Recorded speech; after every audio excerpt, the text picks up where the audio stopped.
SQL Server security module is going on, and in the previous video we have discussed about the authentication, how the authentication is carried out and how to use the authentication. And in this video we will talk about the authorization, because authentication and authorization is the basic steps for the security. And authorization, as we know, is the process to assign some resources to the authenticated users. And how to do this authorization in the SQL Server?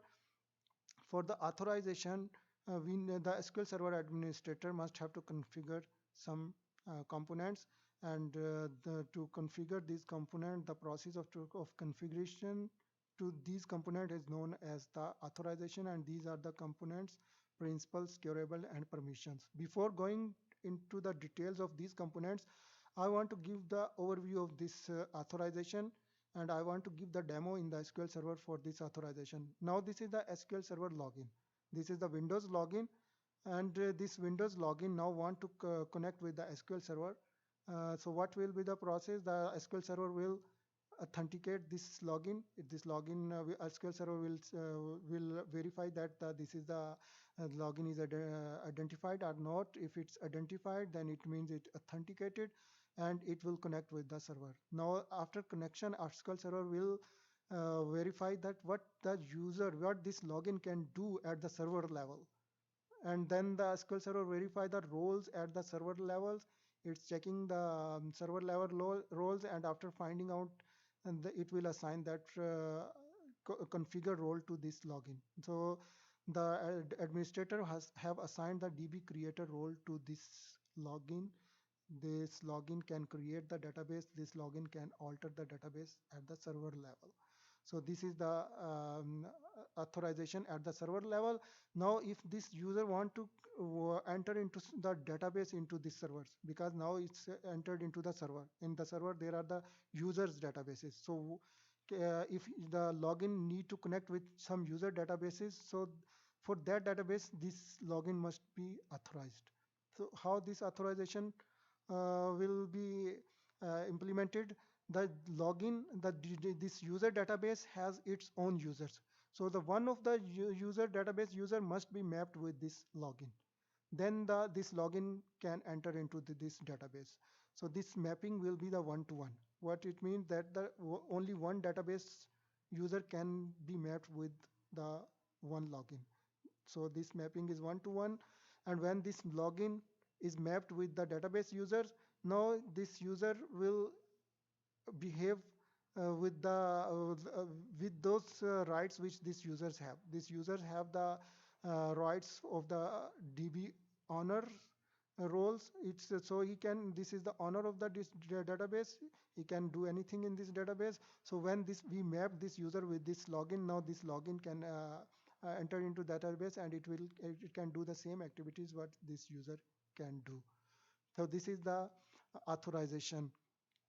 And if it is here, I want to tell you one thing, that this mapping is not compulsory, because if we have set the database property that this database is a partially contained database, then there's no need mapping of this database user with the login. Then this database user can itself act all the things. So this partially contained database we already discussed in the previous videos. Now I'm going to the SQL Server, and I will give the demo there how this authorization is working. This is the SQL Server Management Studio, and here this is my SQL Server accounts, and this is the administrator account. I can, by using this account, I can do anything in this SQL Server. I can configure, I can assign the user rights and permissions and roles. So now I'm going to log in into this SQL Server with the Windows authentication login. This is the login, my login. With this login I entered into this Windows, and I'm now using the same login for in the SQL Server while using the Windows authentication mode. And this I am logging into this Windows, so I am authenticated. Now after authenticated, this server has assigned me the roles which are configured by this SQL Server administrator. So I can check, this is my login, and this login can this login have the role of the DB creator. So this login can do only one activity. It can create the database or it can alter the database, nothing else. It cannot do any other things.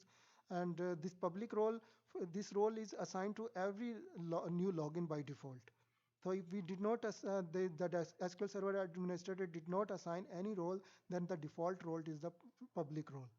So now this login has the role of the DB creator. So if there are many databases in this